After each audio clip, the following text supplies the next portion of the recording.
वर्तमान परिवेश में जिस प्रकार बीमारियां सुरसा के मुंह की भांति अपना आकार बढ़ाती जा रही है, गाहे बगाहे चाहे बच्चा हो, चाहे बूढ़ा हो या जवान, सबके जीवन की मृदा में खरपतवार के जैसे असमय उगाती है और जीवन से अधिक आयु पाकर जीवन को असमय समाप्त कर देती है।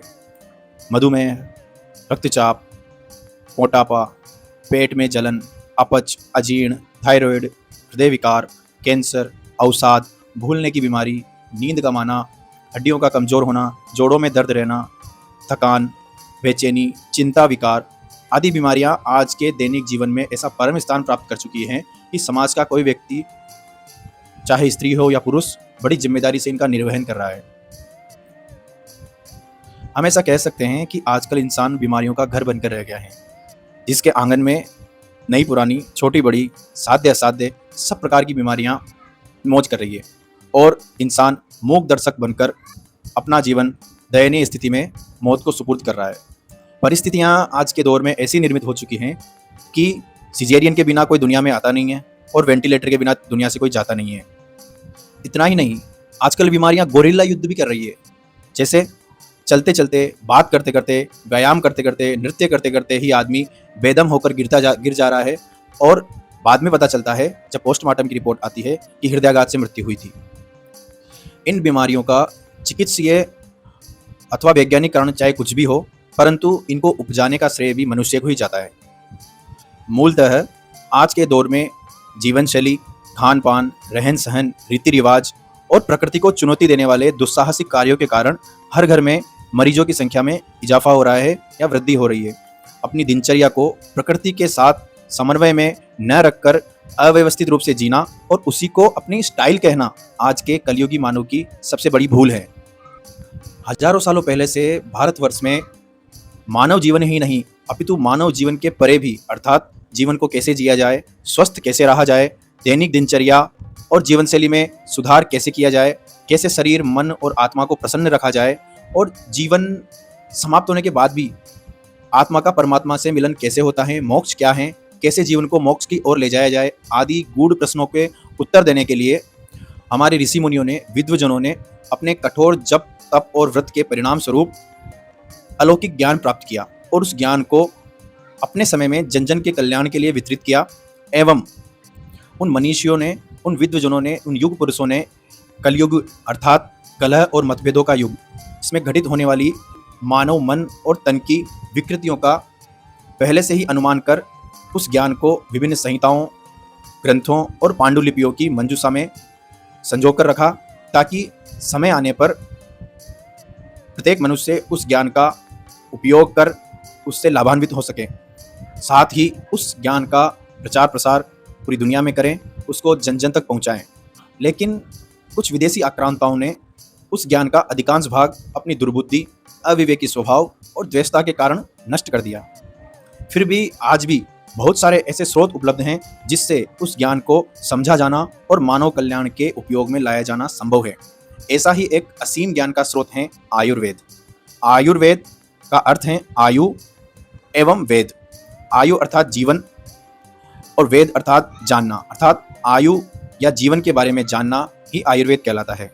जब हम आयुर्वेद की बात करते हैं तो इसमें जीवन के सभी पहलू, चाहे संरचनात्मक हो, क्रियात्मक हो, दार्शनिक हो, सामाजिक हो अथवा आर्थिक हो, इन सभी को केंद्र में रखकर इस ज्ञान का निरूपण किया गया है। जैसा कि कहा गया है, आयुर्वेद नानोपांगम अथर्ववेदस्य, अर्थात अथर्ववेद के उपवेद के रूप में आयुर्वेद का विकास हुआ। अथर्ववेद के विभिन्न सूक्तों में चिकित्सा के विभिन्न पक्ष, जैसे भेषज का विधान, शल्य कर्म, व्रण की चिकित्सा, शिशु चिकित्सा आदि आयुर्वेद विज्ञान के रूप में विकसित हुए।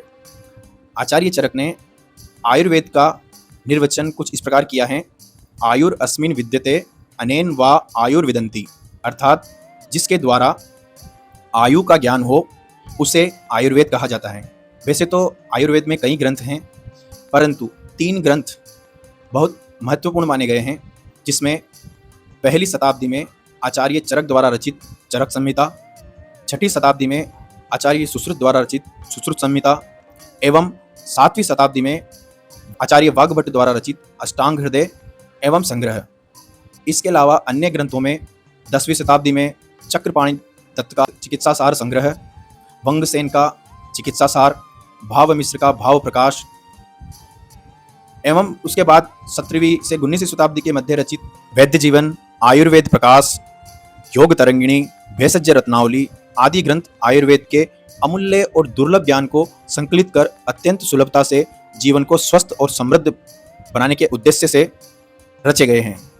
तो इस प्रकार जीवन की जिजीविषा में उत्तम स्वास्थ्य का रस भरकर जीवन के आनंद को उत्कर्ष पर पहुंचाने के उद्देश्य से आचार्यों ने आयुर्वेद के ग्रंथों और संहिताओं में बिना किसी औषधि के भी, औषधियों का तो उल्लेख मिलता ही है, इसके साथ बिना किसी औषधि के भी स्वस्थ कैसे रहा जा सकता है, इसके बारे में विस्तार से चर्चा की है।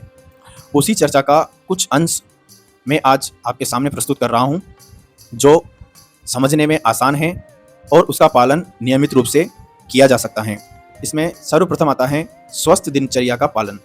स्वस्थ दिनचर्या क्या है, इसके बारे में आयुर्वेद में बताया गया है कि स्वस्थ दिनचर्या हेतु जब आप रात्रि में शयन के बाद उठते हैं तो उठने का जो समय है वो ब्रह्म मुहूर्त सर्वश्रेष्ठ माना गया है। ब्रह्म मुहूर्त अर्थात सुबह के 3 बजे से लेकर सुबह के 5 या 5:30 बजे तक का जो समय है वो ब्रह्म मुहूर्त कहा जाता है। इसके दौरान हमको बिस्तर त्याग देना चाहिए एवं बिस्तर छोड़ने से पहले अपने माता पिता और गुरु को प्रणाम करना चाहिए। उसके पश्चात अपने नथुनों की जांच करनी चाहिए। नथुनों में जो स्वर चल रहा हो उस स्वर पर ध्यान देना चाहिए, अर्थात नासिका के जिस छिद्र से वायु आ रही हो उस छिद्र को प्राथमिकता देते हुए उस तरफ का पैर सर्वप्रथम जमीन पर रखना चाहिए एवं साथ ही अपने इष्ट देव के दर्शन कर उनको प्रणाम करना चाहिए और धन्यवाद ज्ञापित करना चाहिए। इसके पश्चात सर्वप्रथम जल ग्रहण करना चाहिए। अब जल कितना ग्रहण किया जाए, वो 800 ml अथवा 3 से 4 गिलास आचार्यों ने बताया है। इसके अलावा दैनिक कार्यों जैसे शौच, दंत मंजन आदि से निवृत्त होने के बाद वैदिक मंत्रों के मधुर संगीत के उच्चारण के साथ प्रतिदिन कम से कम 45 मिनट अथवा 60 मिनट, पौन घंटा अथवा 1 घंटा कम से कम व्यायाम, योग, ध्यान आदि करना चाहिए। इसके पश्चात स्नान करने से पहले अपने शरीर पर तेल का मालिश करना चाहिए और स्नान करते समय सर्वप्रथम जल अपनी नाभि पर डालना चाहिए। उसके पश्चात अपने कंधों पर, उसके पश्चात अपनी गर्दन पर एक धार के रूप में और फिर सिर पर डालना चाहिए। इसके अलावा स्नान करते समय साबुन आजकल सभी उपयोग में लेते हैं। साबुन का उपयोग आज के दौर में प्रचलित है। उसके लिए देश काल पात्र के अनुसार मना न करते हुए, परंतु आयुर्वेद के अनुसार भी सप्ताह में 2 या 3 बार आयुर्वेदिक उबटन या प्राकृतिक उबटन जैसे एलोवेरा, बेसन, हल्दी आदि का भी उपयोग करके स्नान करना चाहिए। इसके अलावा संध्या काल में सूर्यास्त से पूर्व या अधिक से अधिक शाम को 7 बजे से पहले भोजन कर लेना चाहिए और भोजन हल्का होना चाहिए, जिससे कि हमारे पाचन तंत्र को भोजन पचाने के लिए आवश्यक समय मिल जाए और हमारा पाचन तंत्र दुरुस्त रहे, शरीर में विषैले पदार्थों का निर्माण न हो। रात्रि में शयन के विषय में आचार्यों ने बताया है कि देर रात्रि तक जागना उचित नहीं है। रात्रि में आज के दौर के अनुसार 9 से 10 बजे के बीच शयन करना उत्तम रहता है। ये स्वास्थ्य वृद्धि में महत्वपूर्ण होता है। इसके अलावा आचार्यों ने एक विशेष नियम बताया है जिसे कहा जाता है त्रिविध कुक्षीय नियम। त्रिविध कुक्षीय नियम आहार के बारे में बताता है, अर्थात इस नियम के अनुसार स्वस्थ आहार वह है जो शरीर को पर्याप्त मात्रा में पोषक तत्व प्रदान करता हो और शरीर के त्रिदोषों वात, पित्त और कफ को संतुलित रखता हो, वह स्वस्थ आहार कहलाता है। त्रिविध कुक्षीय नियम बताता है कि भोजन की मात्रा पेट की क्षमता के अनुसार होनी चाहिए। पेट का आधा हिस्सा अर्थात 50% भोजन से, 1/4 हिस्सा अर्थात 25% तरल पदार्थ से और 1/4 हिस्सा अर्थात दूसरा 25% खाली होना चाहिए। अर्थात हमें जितनी भूख है उसका 75% ही हमें खाना या पीना चाहिए, उसके अलावा 25% भाग खाली रहना चाहिए। इसके अलावा उन्होंने बताया है कि अगर हम अधिक मात्रा में भोजन करते हैं, जितना हमें जरूरत है उससे ज़्यादा मात्रा में भोजन करते हैं, तो हमारे शरीर में वात, पित्त और कफ आदि दोषों का असंतुलन उत्पन्न हो सकता है, जिससे बीमारियां उपजती हैं। इसके अलावा यहाँ जो हम वात, पित्त और कफ की बात कर रहे हैं, तो ये वात, पित्त और कफ 3 दोष आयुर्वेद में बताए गए हैं इन वात पित्त और कफ का निर्माण भी शरीर में जो हम भोजन खाते हैं उसके पाचन के फलस्वरूप ही होता है। यह वास्तव में दोष नहीं होते हैं, परंतु इनके निर्माण की मात्रा जब एक निश्चित सीमा से ऊपर चली जाती है तो यह दोष बन जाते हैं, अन्यथा इनको मल धातु के नाम से जाना जाता है। तो वात पित्त और कफ का समन्वय या संतुलन आवश्यक है। ये वात पित्त और कफ तीनों मिलकर किसी व्यक्ति विशेष की प्रकृति का निर्धारण करते हैं।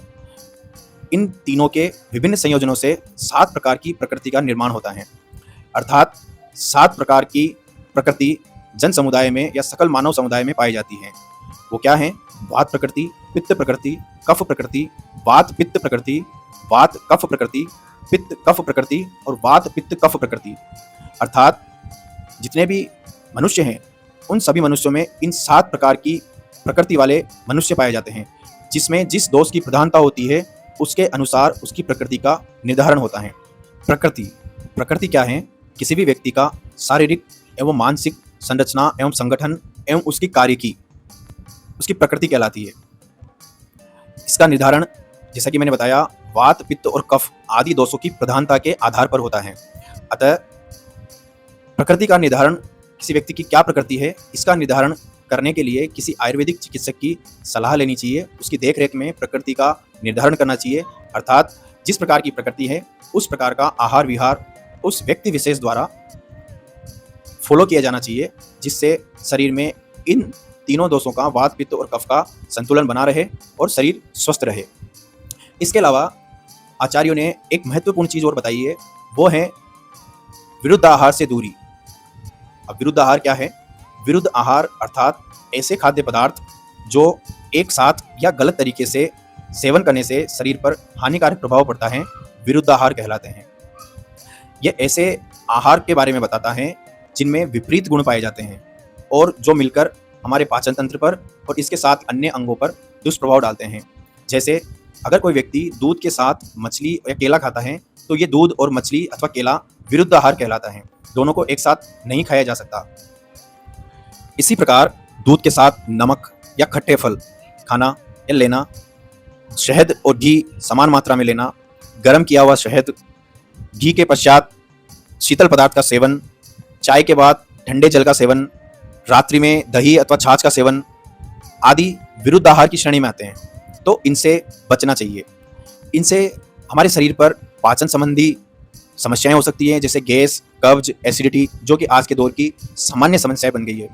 इसके अलावा शरीर में इससे विषैले पदार्थों का भी निर्माण हो सकता है, आपको फूड पॉइजनिंग भी हो सकती है। इसके अलावा विभिन्न रोगों का खतरा भी बना रहता है, क्योंकि जब ये नियमित रूप से हमारे जीवन में या हमारी दिनचर्या में आ जाते हैं तो धीरे धीरे ये दुष्प्रभाव ऐसा बढ़ता जाता है कि वो एक रोग का रूप ले लेता है। तो विरुद्ध आहार से बचने के लिए विभिन्न खाद्य पदार्थों के गुणों को समझें और आयुर्वेद के सिद्धांतों का पालन करते हुए उनसे बचें। इसके अलावा आचार्यों ने जीवन को तंदुरुस्त बनाए रखने के लिए रसायनों का प्रयोग करने की सलाह दी है। रसायन क्या होते हैं? रसायन ऐसी औषधियाँ होती है जो शरीर को पोषण तो प्रदान करती है, साथ ही शरीर का जीर्णोद्धार करती है, अर्थात शरीर को रिजुवेनेट करती है और आयु को बढ़ाने में है। इसके अलावा हमारी दक्षता को बढ़ाने में है और इसके अलावा हमारी याददाश्त या मेमोरी पावर को बढ़ाने में और हमारे ओज को, हमारी ऊर्जा को बढ़ाने में अत्यंत महत्वपूर्ण होती है।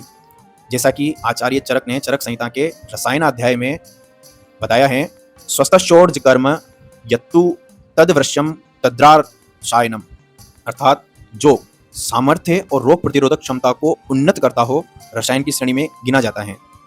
इसके अलावा आचार्य आगे कहते हैं, लाभोपायो ही सस्तानम रसादीनाम रसायनम, अर्थात उत्कृष्ट रसों के लाभ को प्राप्त करने का उपाय या तरीका रसायन ही है। तो आयुर्वेद में विभिन्न प्रकार के रसायनों को बनाने की विधि, उनको उपयोग करने का तरीका और उनसे होने वाले लाभों का संपूर्ण उल्लेख मिलता है। जैसे ब्रह्म रसायन, इसमें कई प्रकार की जड़ी बूटियाँ, कई प्रकार की औषधियाँ होती हैं। आम्ल की रसायन, च्यवनप्राश तो आजकल सर्वत्र उपलब्ध होता है। हरित की रसायन आदि बहुत महत्वपूर्ण रसायन हैं जिनका उपयोग विभिन्न शारीरिक एवं मानसिक विकारों और उत्तम स्वास्थ्य लाभ के लिए किया जाता है। इसके अलावा रोग विशेष में भी रसायनों का उपयोग आचार्यों ने बड़ी प्रबलता के साथ बताया है। जैसे मधुमेह रोग में जो रसायन उपयोगी हैं उनमें शिलाजीत, हल्दी आदि रसायन। इसके अलावा श्वास रोग में हल्दी, बाकुची आदि। हृदय रोग में पुष्कर मूल, अर्जुन आदि रसायन। मूत्र विकार में पुनर्नवा, गोक्षुर। याददाश्त को बढ़ाने के लिए ब्राह्मी रसायन, अश्वगंधा आदि। तो इस प्रकार से किसी भी आयुर्वेदिक चिकित्सक की सलाह लेकर उचित रसायन का नियमित रूप से सेवन करने से उत्तम स्वास्थ्य लाभ प्राप्त किया जा सकता है। यह महत्वपूर्ण बात ध्यान में रखें, किसी भी रसायन का उपयोग करने से पहले किसी आयुर्वेदिक चिकित्सक की सलाह जरूर लें। इसके अलावा शरीर के कुछ ऐसे वेग होते हैं जिनको धारण करना स्वास्थ्य के लिए हानिकारक होता है, जैसे प्राकृतिक इच्छाएं, जैसे कि मल त्याग, मूत्र त्याग, उल्टी, छींक, खांसी, जमहाई, आंसू, भूख प्यास, निद्रा, अपान वायु अथवा पेट की गैस आदि को अगर हम दबा के रखें या रोक के रखें तो ऐसा करना आयुर्वेद के अनुसार हानिकारक है। इन वेगों को दबाने से ये उदावर्त अर्थात वायु के साथ ऊपर की ओर बढ़ते हैं, जिससे हमारी खांसी में बढ़ोतरी, सांस फूलना, अरुचि, हृदय रोग, हिचकी आदि हमको हो सकते हैं। इसके अलावा इन वेगों को रोकना मानसिक स्वास्थ्य के लिए भी हानिकारक होता है। ये आपके मन को भी प्रभावित करता है, जैसे तनाव, चिंता, अवसाद आदि का भी कारण बनता है। आज की जीवन शैली में विभिन्न व्यस्तताओं के कारण या जानबूझकर भी हम कई बार इन वेगों को रोक लेते हैं या किसी कारणवश या किसी इमरजेंसी की वजह से इन वेगों को हम दबा के रखते हैं, जो कि उचित नहीं है। तो इस बात का महत्वपूर्ण और विशेष रूप से ध्यान रखें। इसके बाद सबसे अंत में मैं उल्लेख करना चाहूँगा दैनिक आचरण का। दैनिक आचरण का पालन भी नियमित रूप से किया जाना चाहिए। दैनिक आचरण क्या है ये? जैसे सत्य और प्रिय बोलना। सत्य और प्रिय बोलने का मतलब यह है कि जितना संभव हो आप चीज़ों को वास्तविक रखें, बनावटी ना करें। क्रोध नहीं करना या क्रोध पर नियंत्रण रखना। मदिरापान या किसी भी मादक पदार्थ का सेवन नहीं करना। ब्रह्मचर्य का पालन करना। किसी भी प्राणी के साथ हिंसात्मक व्यवहार या हिंसा नहीं करना। परिश्रम और शारीरिक गतिविधियों में शामिल होना। अपनी इंद्रियों पर नियंत्रण रखना। अपने मन को संयम में रखना और नियमित रूप से अध्ययन करना। आप नियमित रूप से कोई भी अच्छी बुक जो आपको पसंद हो, जिससे आपको कुछ ज्ञानपरक वस्तु मिले, कुछ अपने जीवन के बारे में या जीवन को आगे ले जाने के बारे में कुछ अच्छा ज्ञान प्राप्त हो, ऐसा स्वाध्याय करें। इसके अलावा ध्यान और योगासन आदि को जीवन में प्राथमिकता दें। इस विवेचन के विषय में आयुर्वेद के विशेषज्ञ क्या कहते हैं, आयुर्वेद के एक्सपर्ट क्या कहते हैं, आइए जानते हैं। दिनचर्या वो है जो सुबह उठने से लेके रात को सोने पे जाने तक अपने दैनिक कार्यकलापों को कैसे किया जाए, डेली रूटीन जो बोलते हैं। और अगला आता है आहार। जैसा अन्न वैसा मन बोलते हैं, तो ये आहार की बहुत मुख्य भूमिका है। क्या खा रहे हैं और कैसे खा रहे हैं, कब खा रहे हैं, कहाँ खा रहे हैं, ये सब का भी मान्यता है। आयुर्वेद में स्वस्थता का मूल मंत्र है संतुलन। That is balance, balance of everything, balance of body, balance of mind, balance of emotions, balance of diet, balance of sleep, balance of habits. तो ये संतुलन कैसे लाया जाए? इसका एक आसान तरीका है, दवाइयों से नहीं, अपने आहार और जीवन शैली जो है, रहन सहन और दिनचर्या को ठीक करने से ये संतुलन लाया जा सकता है। स्वस्थ रहने के लिए जीवन शैली या रहन सहन का भी बहुत मुख्य भूमिका है। कैसे बैठना, कैसे लेटना, हर चीज़ के लिए तरीका बताया गया है। उन नियमों को पालन करने से कोई औषधि बिना लिए स्वस्थता का लाभ उठा सकते हैं। आहार में मैं एक बात को एम्फसाइज करना चाहती हूँ। आयुर्वेद में 12 चीज़ों को नित्य उनकी सेवन करने से स्वस्थता डेफिनेटली पॉसिबल, ऐसा बताया गया है। वो चीज़ें विच आर नथिंग बट नित्य रसायन, मतलब डेली हेल्थ बूस्टर्स। जैसे राइस आता है तो उसमें लाल रंग वाला जो राइस है उसको षष्टिकशाली बोलते हैं, उसको डेली खाने से। और मूंग दाल, दालों में मूंग दाल सबसे प्रशस्त बताया गया है। उसकी नियमित सेवन से गैस फॉर्मेशन ये सब नहीं होगा और इजीली डाइजेस्टेबल पल्स है वो। और आंवला, डेली एक आंवला खाने से वो इम्यूनिटी की रक्षण करता है। और गुड़ मीठे के रूप में गुड़ की सेवन की बारे में बताया गया है। हनी जो है वो डेली सेवन करना चाहिए, वो भी इम्यूनिटी की रक्षण करती है। और घी के बारे में, गाय का घी जो है डेली खाने से जोड़ों में जो ड्राइनेस है उसको कम करती है, जोड़ों की मूवमेंट्स को वो आसान बना देती है। तो घी भी ज़रूर डेली लेना चाहिए। और छाछ को डेली लेना चाहिए, रात को नहीं, दिन में छाछ ज़रूर लेनी चाहिए। और फलों में द्राक्षा के बारे में बताया गया है। अंगूर जो है वो बेस्ट फ्रूट बताया गया है। और इस ब्लैक ग्रेप्स में स्पेशली एक रिजर्वेट्रॉल करके एक इम्यून बूस्टिंग फैक्टर रहता है, that will help in boosting your health. और एक महत्वपूर्ण बात, आहार, निद्रा और ब्रह्मचर्य स्वस्थ शरीर के लिए 3 पिलर्स बताए गए हैं, एक ट्राइपॉड। इसके अलावा स्वस्थ रहने के लिए वात, पित्त, कफ आदि दोषों का संतुलन रहना महत्वपूर्ण है। और ये प्रत्येक व्यक्ति की प्रकृति का निर्धारण करते हैं। और एक ध्यान देने वाली बात, अगर आहार प्रकृति के अनुसार लिया जाए तो सप्त धातुएं भी संतुलित बनाए रहते हैं। नियमित दिनचर्या का पालन करने से शरीर में विद्यमान 13 अग्नियों का भी संतुलन बना रहता है। तो इस प्रकार Ayurveda is a science of life and an art of living.